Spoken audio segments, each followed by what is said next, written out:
Olá pessoal, vamos começar a nossa aula agora. Deixa eu só ativar aqui essa transição, perfeito. Bom pessoal, vamos começar a nossa aula.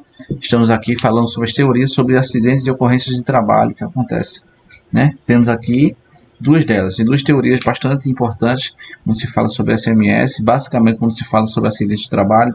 Uma delas é a teoria dominó, né, que os acidentes têm como causas comuns, né, os atos inseguros e as condições inseguras. Né? Uma cadeia, né, se isso está desse jeito, provavelmente vai ocasionar um acidente. Então, é necessário que isso seja evitado, é necessário que isso seja solucionado. Né? Outra teoria é a teoria moderna, que é que os acidentes têm origem social e multicausal. Né? Vários fatores podem causar acidente. Pode, né? Pode estar relacionado, não pode estar relacionado. Isso é muito relativo. Então é bastante interessante a gente analisar esses pontos para a gente ter a certeza. Temos aqui o esquema de dominó, desenvolvido por Hennig e modificado por Bird e Loff. Né? Temos aqui a falta de controle, programas inadequados, padrões inadequados do programa, cumprimento inadequado dos padrões. Né? A falta de controle pode ocasionar acidentes, sim, e muitos acidentes. Né?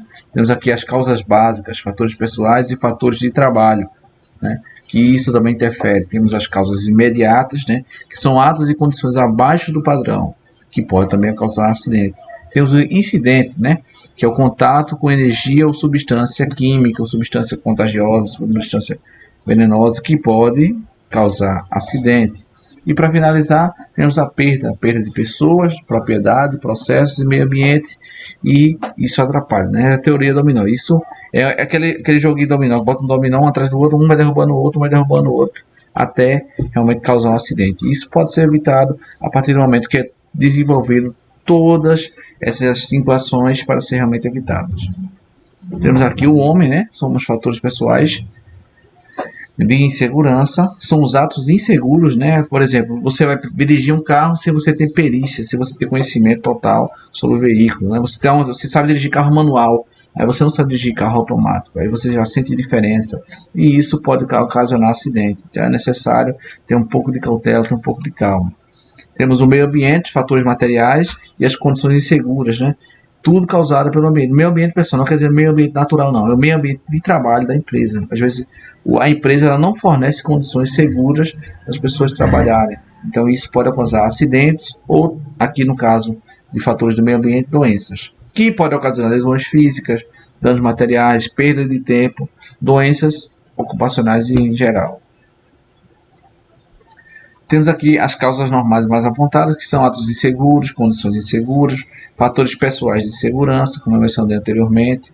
Né? Como disse, acidentes de trabalho são fenômenos socialmente determinados, previsíveis e preveníveis. Né? Mas quando se fala assim de previsibilidade, existe a condição de acontecer acidente? Sim. O que pode ser feito para prevenir? Então tem uma ação imediata. Os fatores provocados dos acidentes de trabalho são multicausais. Pode ser causado por pessoas, por condições, pelo clima, em geral. Pode ser várias situações. Temos aqui o diagrama de Fukushikawa, né, que faça um pouco de fatores que intervêm na produção do acidente. Né? Temos aqui os agentes materiais, que são ferramentas, substâncias perigosas, instalações mal feitas, objetos, máquinas. Aí temos o entorno ambiental, a iluminação, a ordem, o ruído. Temos embaixo as características pessoais, conhecimentos, atitudes e habilidades, que é o CHA, né? C de conhecimento, H de habilidade e A de atitude, que é o famoso CHA. E temos a organização, que é a formação, métodos e procedimentos e sistema de comunicação que pode ocasionar acidente. Então esses são alguns pontos, né? Baseado numa empresa fictícia, que realmente pode ocasionar acidente, e isso pode ser evitado bastante. Então é necessário ter um pouco de cautela, ter um pouco de cuidado quando se fala em relação a essas situações. Né?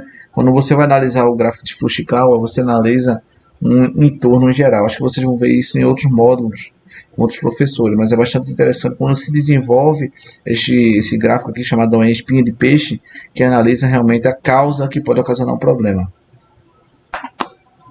Ao contrário, né, do que se constitui a obra do acaso, como sugere a palavra acidente. Os acidentes do trabalho são fenômenos previsíveis. A previsibilidade de acontecer tem que ser realmente analisada por um profissional.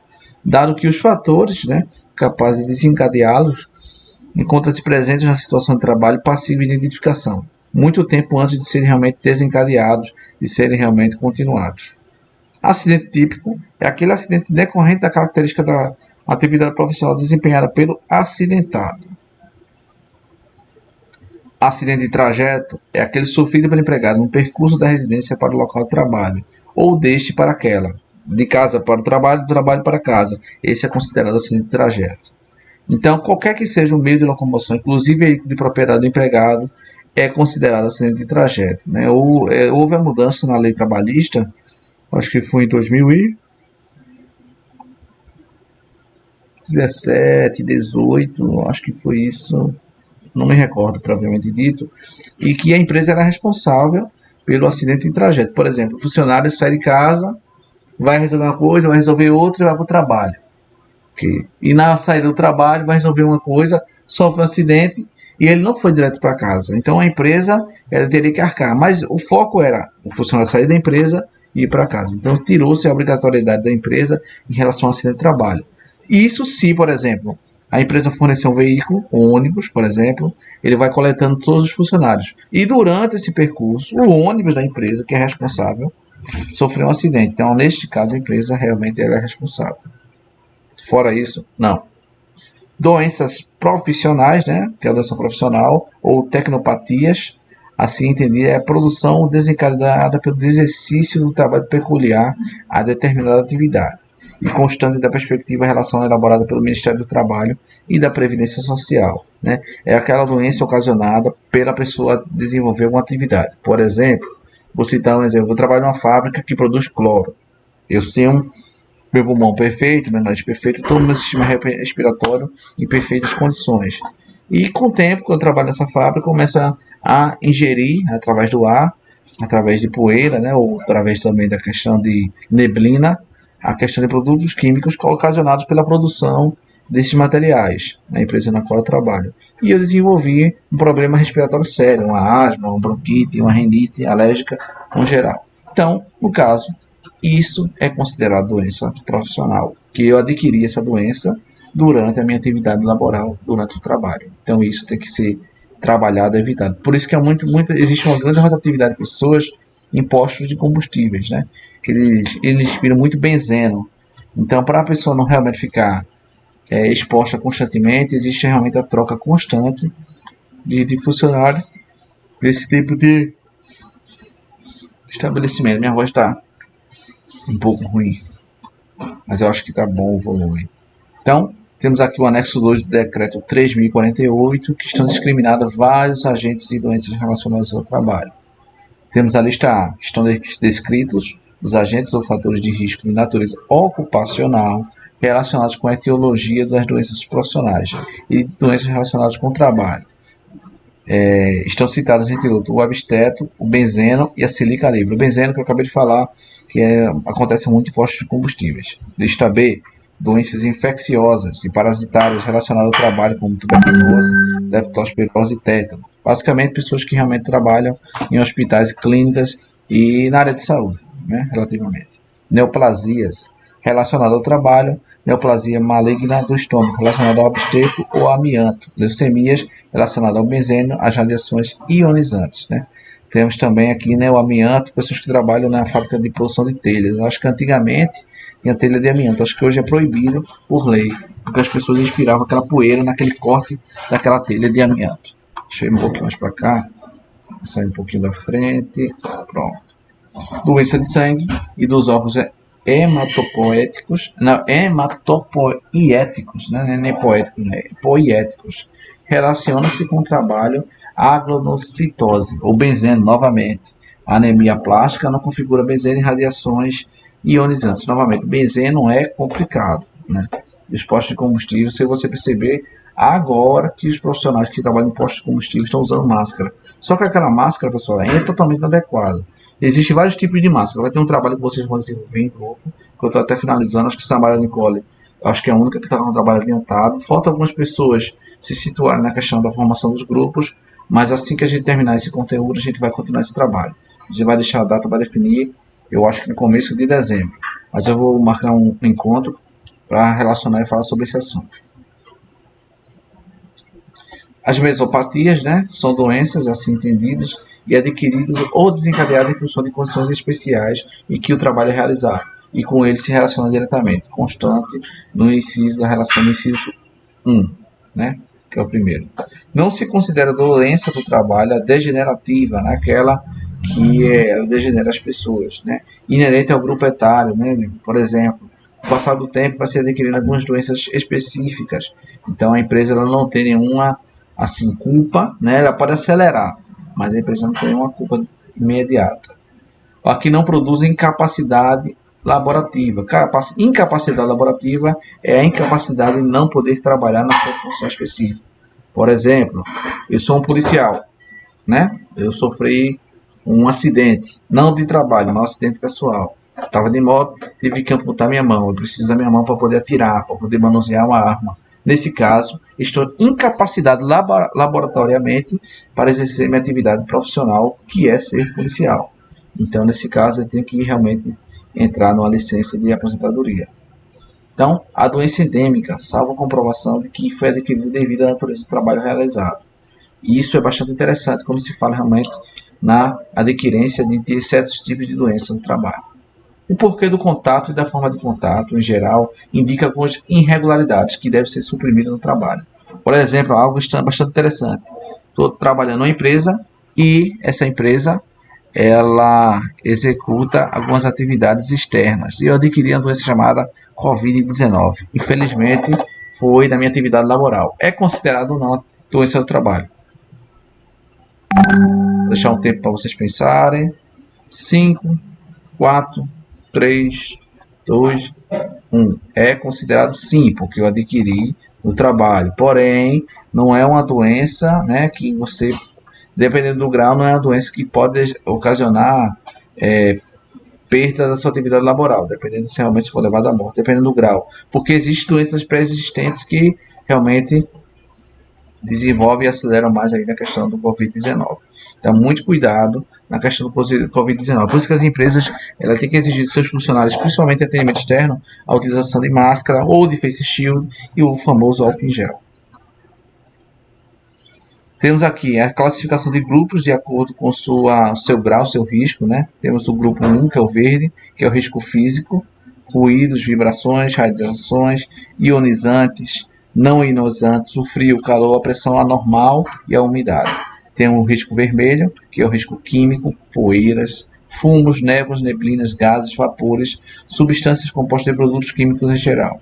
Temos o risco marrom, que são os biológicos, os vírus, bactérias, protozoários, fungos, parasitas e bacilos. Temos o amarelo, que são os ergonômicos, os físicos, né, o esforço físico intenso, levantamento e transporte, manual de peso e exigência de postura inadequada, controle rígido de produtividade, imposição de ritmo excessivo, trabalho em turno de jornada de trabalho prolongada e outras situações causadoras de estresse. Isso é muito difícil de trabalhar. Esse risco amarelo é muito complicado. E o risco azul, grupo 5, são acidentes, arranjos físicos inadequados em máquinas e equipamentos, ferramentas sem proteções inadequadas ou defeituosas, iluminação inadequada, eletricidade, probabilidade de incêndio ou explosão de armazenamento inadequado e animais peçonhentos, né? E existem essas variações de riscos que podem ocasionar. E no trabalho de grupo que vocês vão desenvolver, vocês vão ter que falar sobre isso. Não sei quem é a equipe. Riscos são causados por agentes físicos, químicos, biológicos, ergonômicos, acidentes ou mecânicos. É justamente voltando esses 5 aqui, dos 5 grupos. Considera-se agente de risco físico as diversas formas de energia que possam estar expostas aos trabalhadores, tais como ruído, calor, frio, pressão, umidade, radiação ionizantes e não ionizantes e a vibração.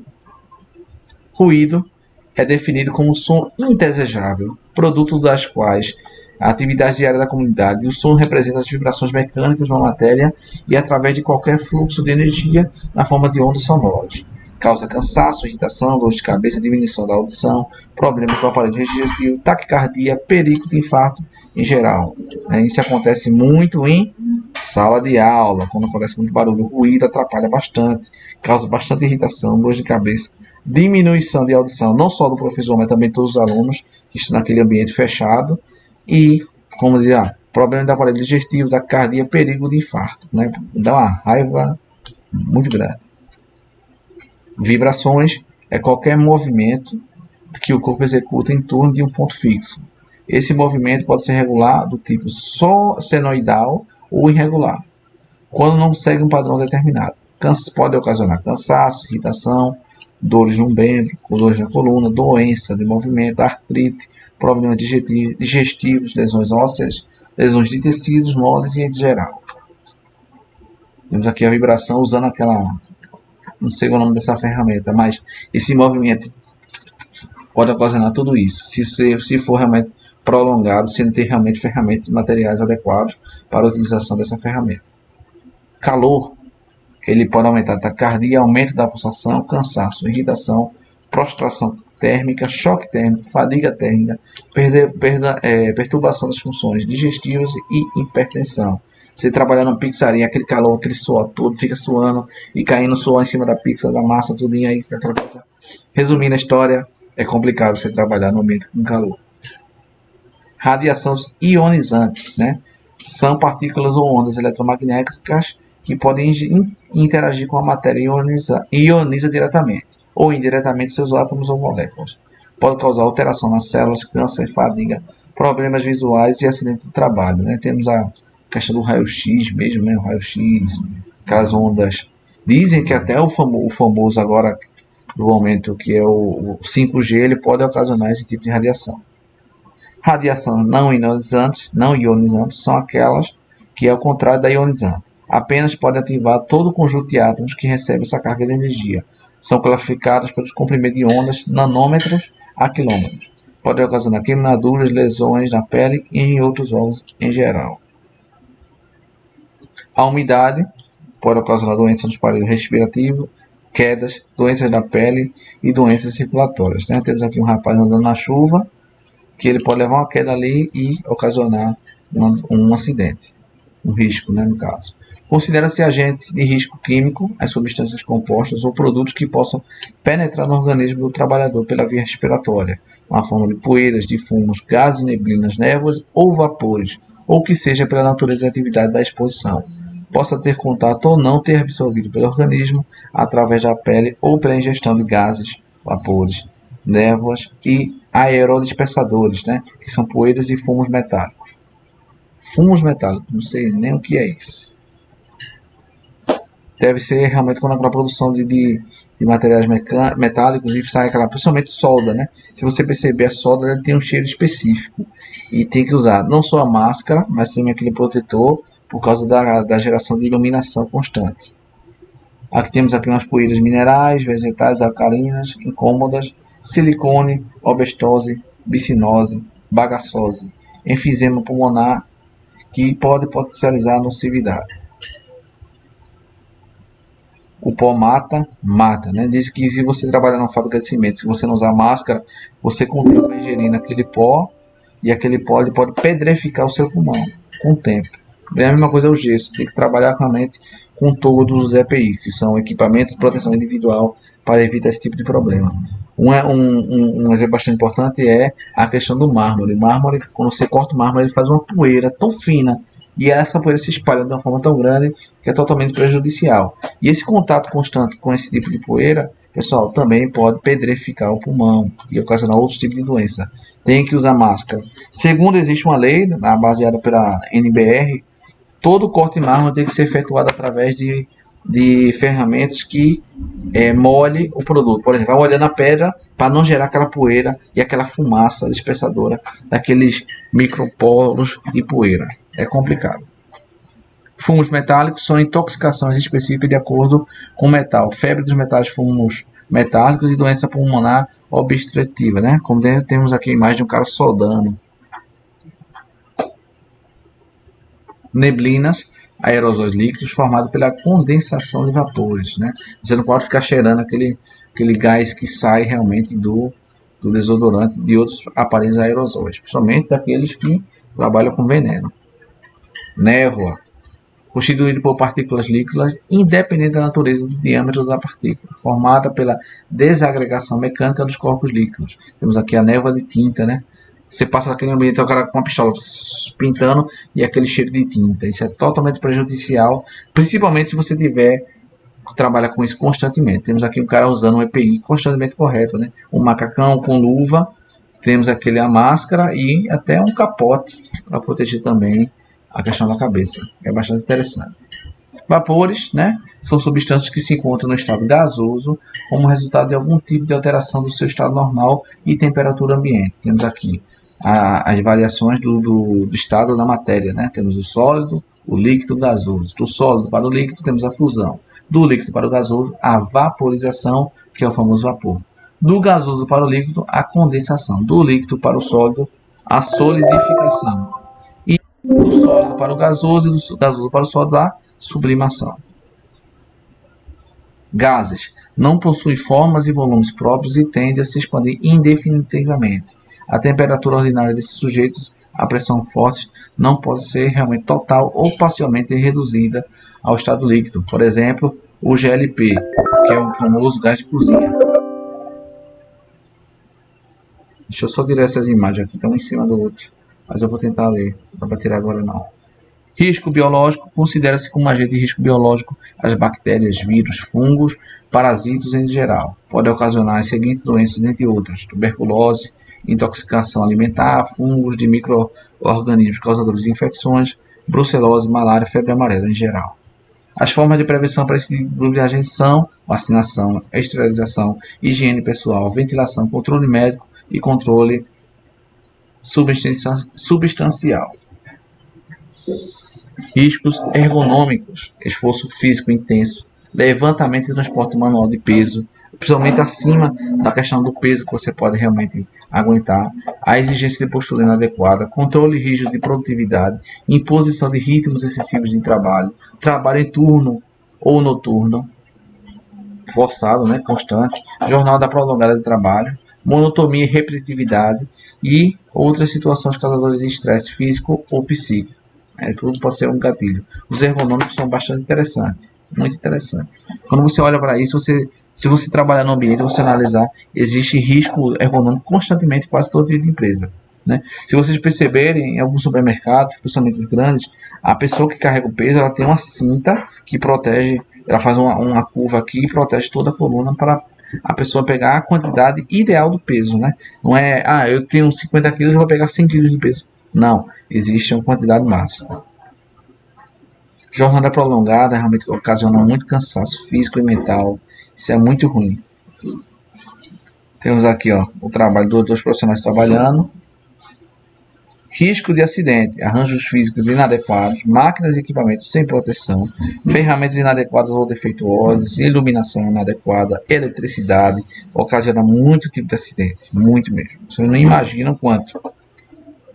Temos também a questão da probabilidade de incêndio e explosão. Temos um armazenamento inadequado, animais peçonhentos. Se não tiver uma dedetização, os animais peçonhentos como cobras e escorpiões, ele pode adentrar no ambiente de trabalho e pode ocasionar um acidente. E outras situações de risco que poderão contribuir para a ocorrência de acidentes. Ok, pessoal? Com isso, vou encerrar. Deixa eu ver aqui qual parte eu terminei. A gente começou no slide 86 e vamos terminar no slide, deixa eu ver aqui, vou dizer a você, no 124. Começamos no 86 e terminamos aqui no 124. Desde já agradeço a participação de todos, uma ótima aula e muito obrigado. Olá pessoal, voltei aqui rapidinho para relembrar vocês de colocar o comentário aqui embaixo, o nome de vocês e a turma para poder validar a sua presença. Só vai ser validada a presença se você colocar o seu nome e sua turma durante o horário de aula. Fora do horário de aula, pessoal, não precisa mais, porque a validação do CIEP já foi encerrada. Então não esqueçam, durante o período de aula, você colocar o seu nome e a sua turma aqui embaixo. Muito obrigado, é somente isso e muito obrigado.